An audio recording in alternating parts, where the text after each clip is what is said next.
How to set up travel notice on Lloyds Bank mobile.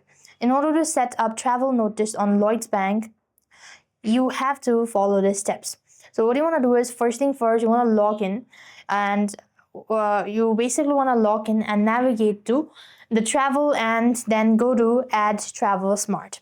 As you've done that, you want to input your destination start date and the number of weeks for the trip as well. Moving on, you want to review the details, accept the terms, and select confirm and add now. As you've done that, you could just go ahead and read the transaction information. You can just read the information detailedly, and that is how you're going to set up travel notice on Lloyds Bank mobile. And if you're having any sort of issue, you could simply check your information or double check your information, or else contact support and they're going to let you know about it. So that's how you're going to set up travel notice on Lloyds Bank. I hope the video was helpful. Make sure to like, share, and subscribe. Thank you for watching. See you in the next video.